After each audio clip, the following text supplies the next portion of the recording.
Tactical combat casualty care for all combatants. This short lecture is not intended for medics. You guys have and need more knowledge, but the principles of TCCC are the same for everyone involved. Treat the casualty, prevent additional casualties, and complete the mission. This is just a rough guideline. Every situation requires adaptation.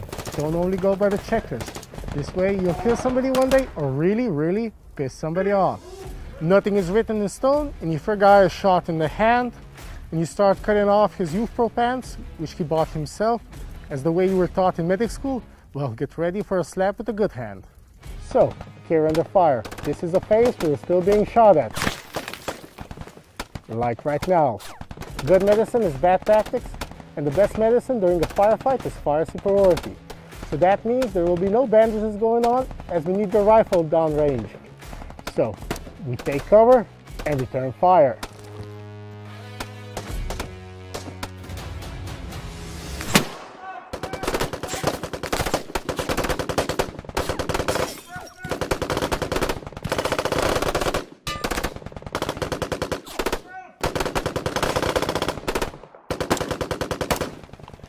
We should not be hasty and run to our casualty like a dumb medic in a Steven Spielberg movie. We need to find out if we have any more casualties, how many casualties do we have, and then establish a plan how to evacuate our casualty from point X. There are many ways around that. If we can get to him safely, we grab and go.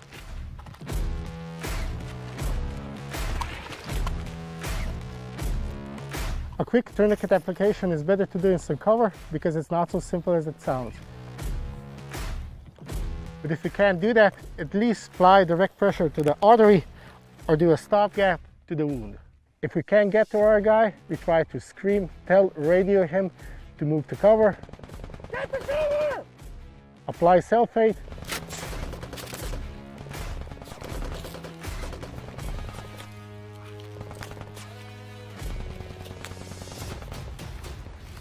And expect our teammates to remain in the fight if able to. If we're not able to move our casualty to a safe place, roll him on his stomach. Let's say we're going into a building. First man goes down, and the last man has time to roll our casualty on his stomach. With this, we do a sloppy A from the March algorithm, area management, which we'll cover in the next video. We generally don't do this in care under fire, but this is a simple way to make sure our casualty is not suffocating on his own tongue or blood. Sounds matter of fact, but we're buying some extra time while staying in an active situation, so we can eliminate the threat and come back for our guy when we can. Oh, and also, if our guy has a sport weapon or mission sensitive items, switch his weapon with yours and get his backpack. That sums up care under fire, since we eliminated the hostile threat. Now we're going into tactical field here, but that in the next. So, we are no longer under effective hostile fire and have reached fire superiority. Now we can start caring for the casualty. This is known as tactical field care. At this point, we will be calling for a medevac, ASAP. We know things are going bad, so we start ringing in the bird. Next, we will start with a redistribution of resources, if we haven't done that already in the care under fire. And if our guy is carrying mission-sensitive items, we need those in safe hands. And also, in the event that we're giving our guy any painkillers, and he's high as a kite, we really don't want him holding on to his weapon and grenades. Also, we need his ammo for our security detail. Remember, this can change at any given moment, so we're not out of the woods yet. So be careful before you start taking care of your casualties. Make sure the place is secure and maintain a 360-degree safety perimeter. And as needed, do triage of the casualties.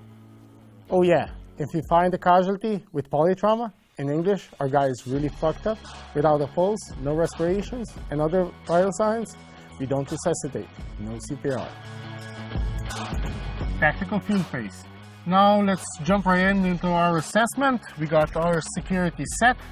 I like to teach my guys the simple acronym MARCH, which stands for massive bleeding, airway management, respirations, circulation, head injury, hypovolemia, and hypothermia. And now let's start with massive bleeding. Basically, massive bleeding is Everything you see that's really bad, that's bleeding, you need to cover it. No small boo-boos. But first of all, if our guy put a tourniquet on in the care under fire phase, we double check it. If it's on correctly, if it's on high and tight, okay, everything seems to be in order. If the tourniquet is not holding, you put one next to it, side by side, cinch it in, and leave both in place. Okay, he did a good job. I'm a good medic.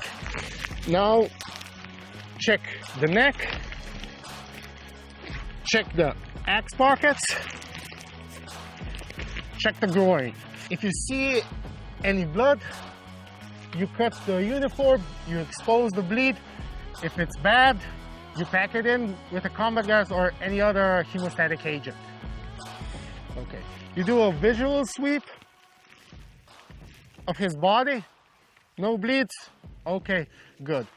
You always talk with your guy. Hey buddy, are you okay? Okay, say, I'm okay. I'm okay. Okay.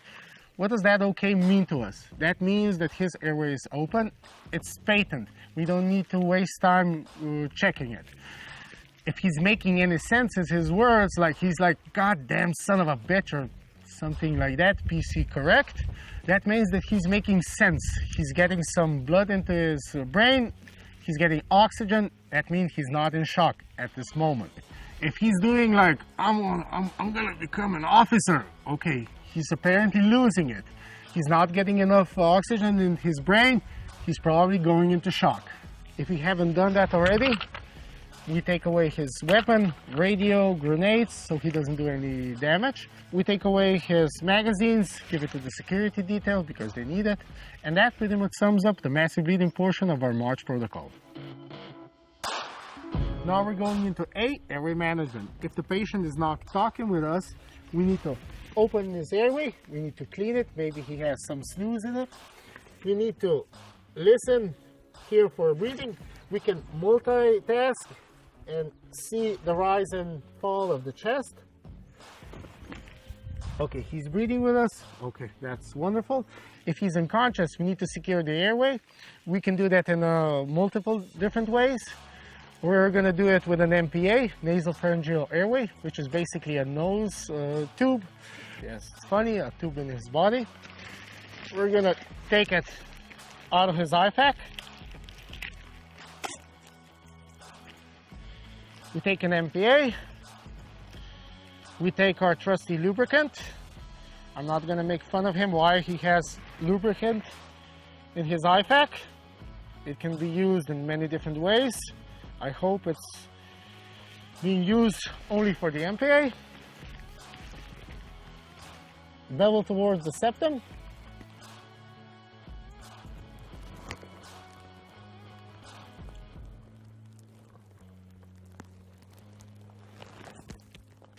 Okay, we check. Okay, he's breathing. Awesome. Don't forget to tape it down.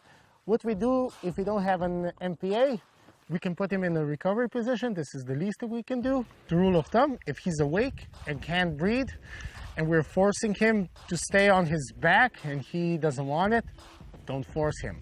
Maybe he has facial trauma and the blood is pooling into his airway. Lean him on his side. Okay, anything that helps him breathe. If he wants to stand up and the tactical situation permits it, he can stand up. Whatever helps him breathe. Okay, are you okay? Are you comfortable? Yeah. Okay, awesome. Okay, that pretty much sums up the A portion from the March algorithm. Now we go into respiration. Now we're going into the R portion of our March algorithm, respiration.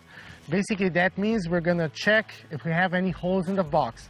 By the box, I mean from the nose to the belly button. If there's any holes, we put an occlusive dressing on. But first of all, we expose the chest.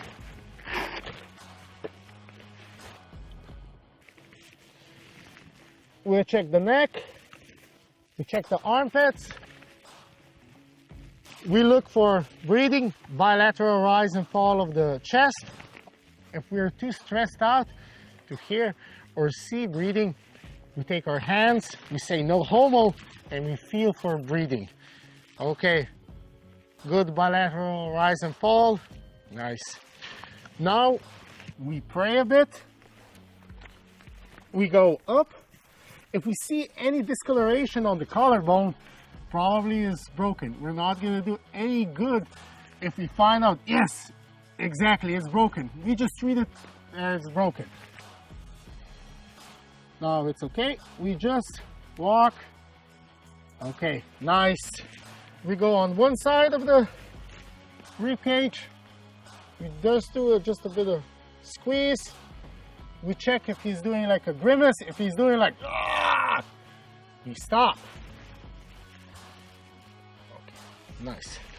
If we did find a hole, was here, use your hand. Put it on. Get an occlusive dressing. Open it up. Usually, I pre-pack my occlusive dressing with an NCD. Oh, I have troubles opening. What do? Don't be afraid to let it go. You're going to be faster taking out an occlusive dressing. Wipe it off and put it on, then like doing this number or something like that. Or get a partner. Put your hand here. Anybody can do it. Okay, we put this on. What do? You check, no suck, no blows. Okay, we patched the hole. Now we're just gonna go for the rule of thumb again.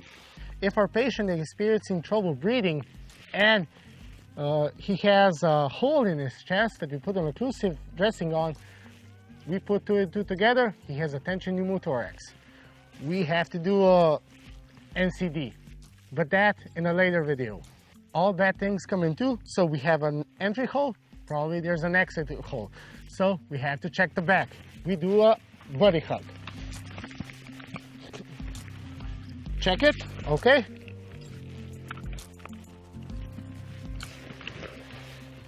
Okay, we don't see anything. Good. If we see blood, we know it, but we're gonna check it later when we're checking his back. Now we're going to see circulation from our March protocol. First of all, we check our interventions if they are still holding. Okay, everything seems to be in order. If we did any neck wounds, pocket wounds, inguinal wounds, we double check it. Yeah, it's good. And if our hands are bloody, we wipe them off and we do the blood sweeps.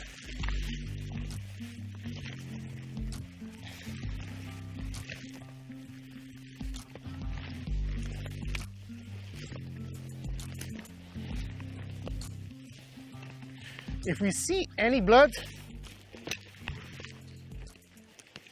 we take our scissors, we expose the wound, and then decide what we're gonna do with him. If it's a minor venous blood, small cut, don't worry about it for now, just go forward.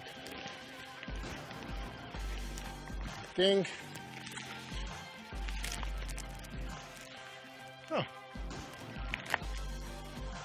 Just a tip. Here I probably see blood, expose it. It's just a minor cut. So now what we're gonna do, it's a minor cut, he has a tourniquet on. So the tourniquet is pretty much useless. So now we decide what we're gonna do. We're gonna do a compression bandage. We're gonna convert it. We don't know. That we're gonna cover in the next video. We finished our blood sweeps. Now we check his pulse. Okay, if we feel the radial, awesome, he's not in shock. If you don't feel the radial,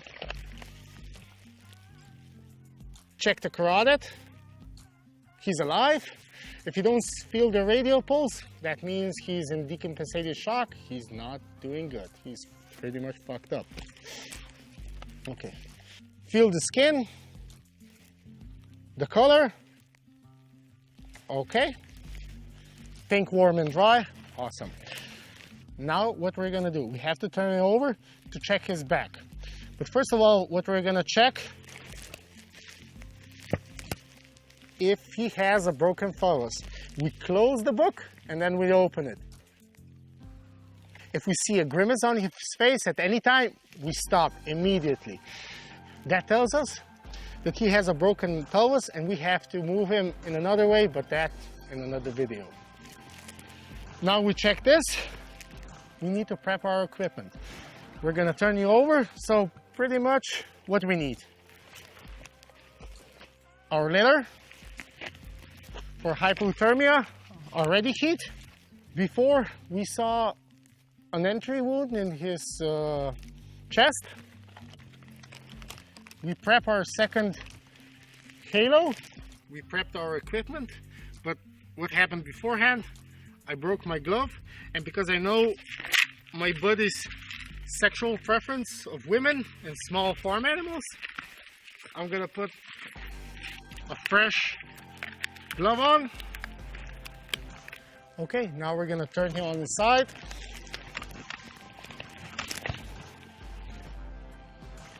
We check for his downside wound. Okay, nothing noted. Check his neck. No step-offs or deviations. Down. Okay. We prep our ready heat between his legs. So we do the hypothermia portion. Okay, 1, 2, 3. Put him back in. Now we ask him, hey buddy, how are you? You good? Good. Okay. We're assessing his level of consciousness. Then check his airway. Yeah, he's still breathing. I see rise and fall of the chest.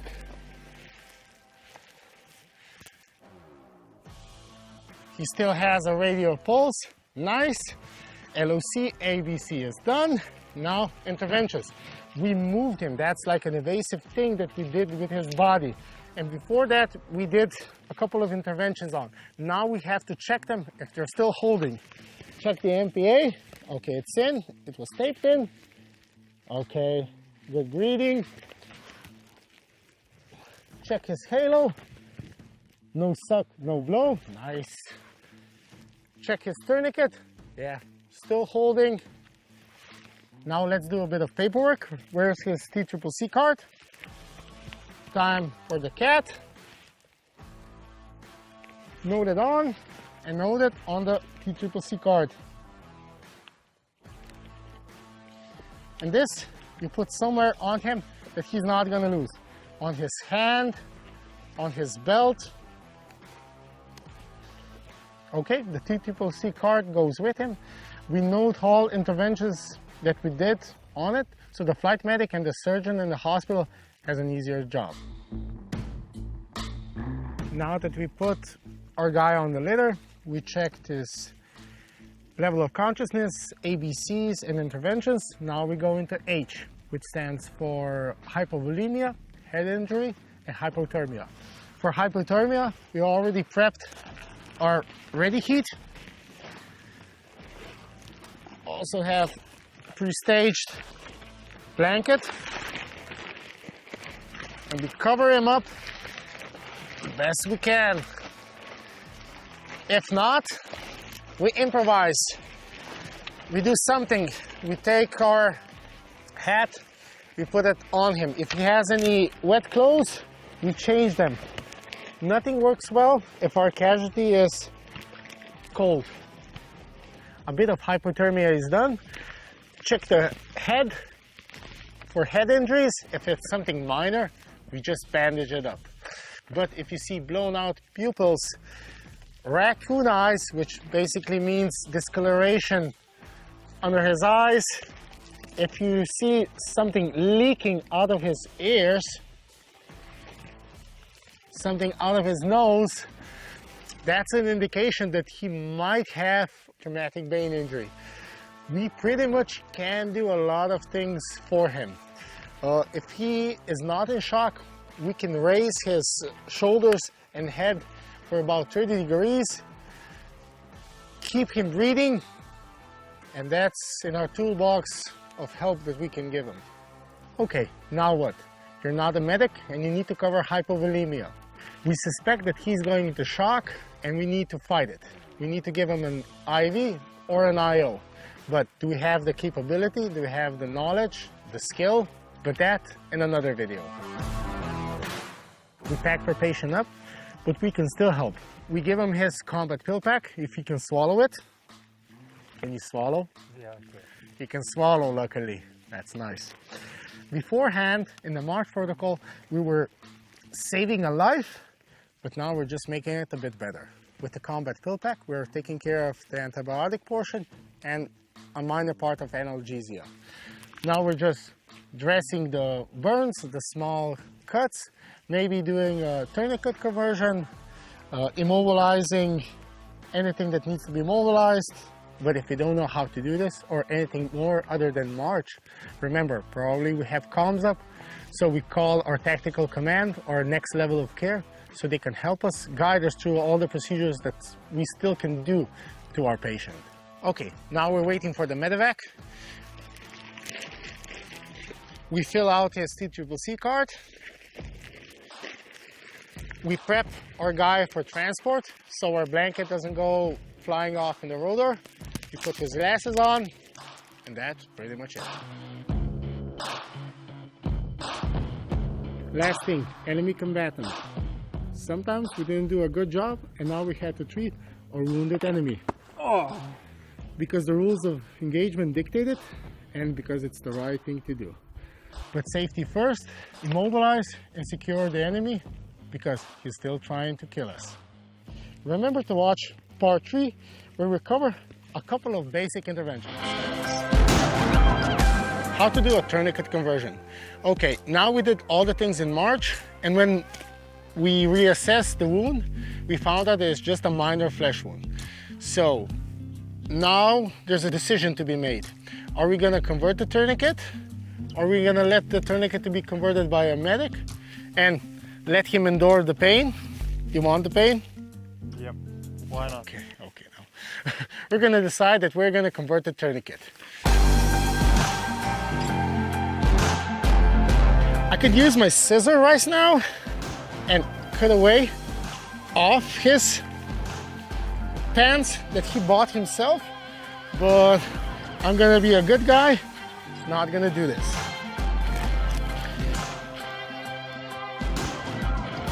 First, I'm gonna do a small power ball with the combat gauze. Find the wound, find the deepest part, and start packing it in. Buddy, you're okay? You're gonna be good. You're gonna be one-man hopping, but you're gonna be good. Okay, you're gonna help me right now. You're gonna hold pressure here, okay, brother? Hold pressure here for at least 3 minutes because it says on the label. Hold pressure here. I'm taking out your Israeli bandage. I like it that it's up to date. Okay, just remove a bit. Good, good, good. I have it. Okay, help me, hold it, brother.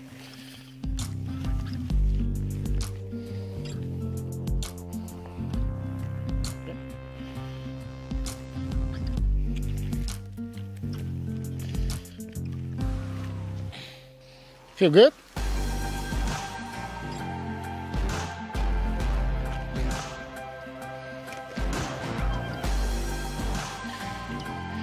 Okay, we are converting the tourniquet because our patient is not in shock.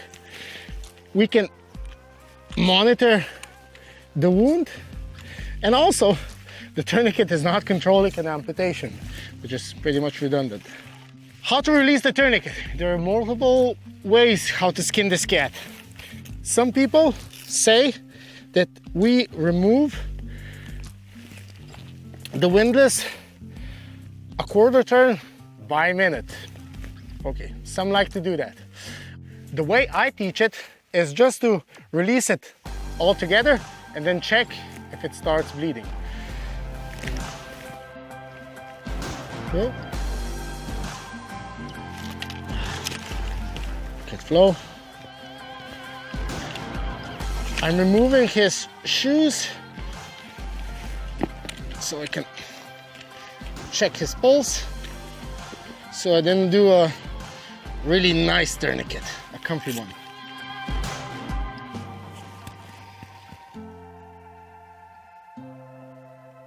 Nice. Feel good? Okay. I don't, it stinks.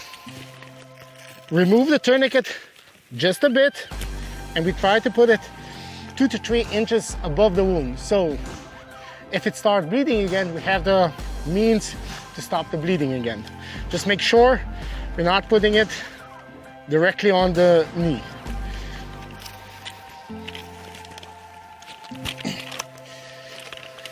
Good. When this is off, you feel great, brother? Yeah, right. Any dizziness? Nope. Conversion of a tourniquet should be done no later than 2 hours from the point of injury. That's pretty much how you do it. You note it on the TCCC card, and that's it. He's a happy camper. How to do an NCD. Okay, we did our cuff, we did our tactical field care. We had a hole in his box. We plugged the hole with an occlusive dressing. But now we suspect tension pneumothorax. What is tension pneumothorax? Pretty much is we have a hole in our chest. We disrupted the balance inside, and now the pressure is building up. The pressure that is building up, it's pushing on all major vessels that are inside, and on our heart. It's pressuring on our good lung, and we can't breathe. What are we gonna do? We're gonna do a needle chest decompression. We take our 14 gauge needle, choose our site. We're gonna choose the second intercostal space, mid-clavicular line, lateral to the nipple line. Take our alcohol, we clean it.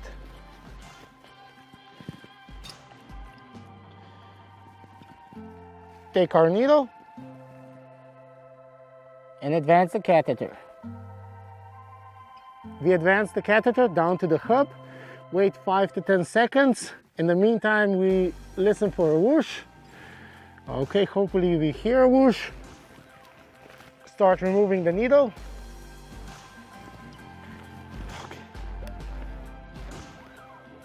And now check if our patient is breathing better.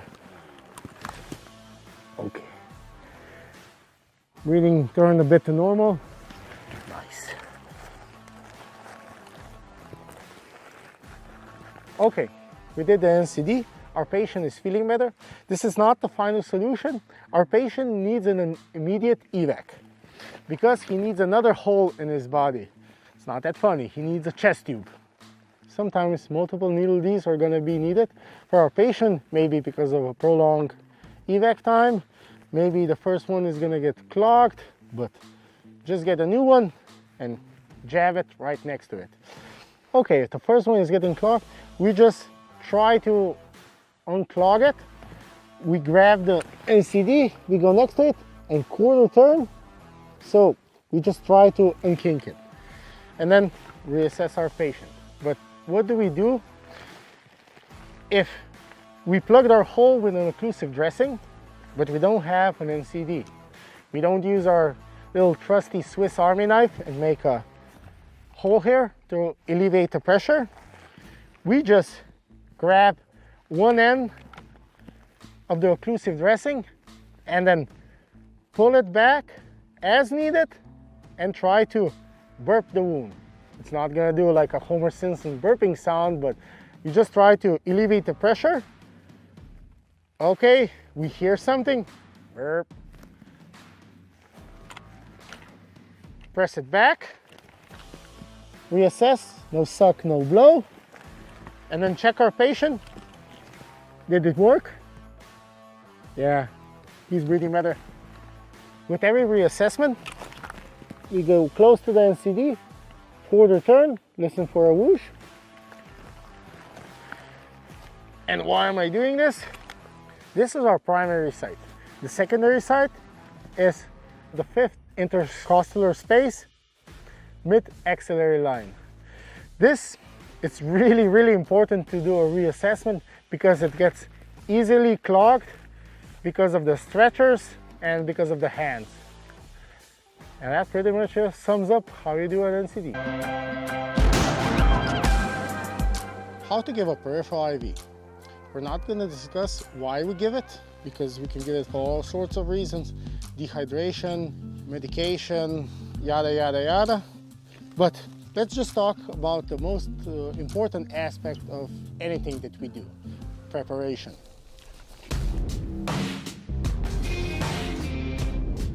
First, we prepare our equipment, all the essentials that we need. You can buy a commercial kit, but I like to make my own kits. Check the fluids, color, clarity, expiration date. This you should be doing already in the base, not here. Hey brother, you're gonna help me? Just hold it. We prepared our equipment. We need our sharps container so we don't jam our needles into the soil. Now we prepped everything for our procedure. Inspect the tubing, clamp it, open, fill the drip chamber,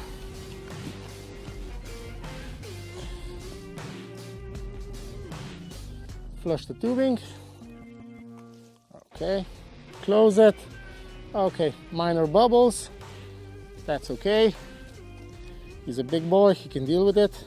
This,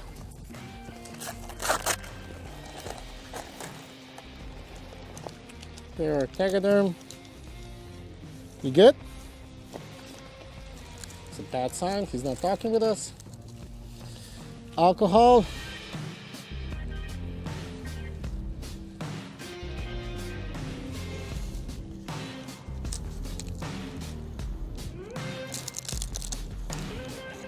take my needle,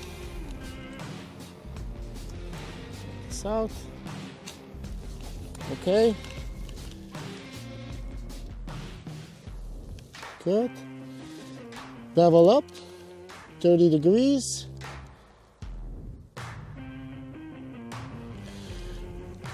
closing it,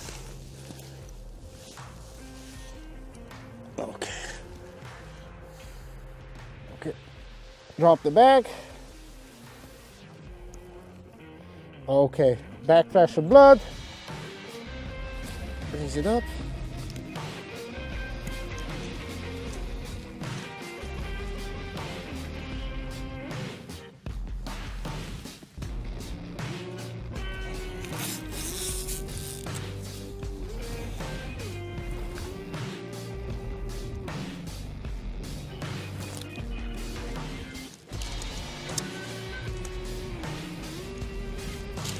Still dripping. Wonderful. Set the flow. Can you raise it higher? You're strong. Okay. Good. And this is pretty much how I do a peripheral IV. Now we're just gonna add, what did we do? First, we chose the site. We cleaned the site with alcohol. In a real situation, we wouldn't do that, but yeah. Call me a lousy medic. Then we took our 18 gauge catheter, we inspected it, then put slight tension on the skin, go with the vein, 30 degrees, insert, wait for flash. When we see flash, we advance 2 to 3 millimeters, lower the needle, and then advance the catheter. Then we put the occlusion in the vein, took out the needle, put it in our sharps container, took our tubing, connected it in, checked for patency, secured it, and voila. This was just a rough familiarization and at no means can replace proper medical training, but we do hope that you found it useful. Stay safe.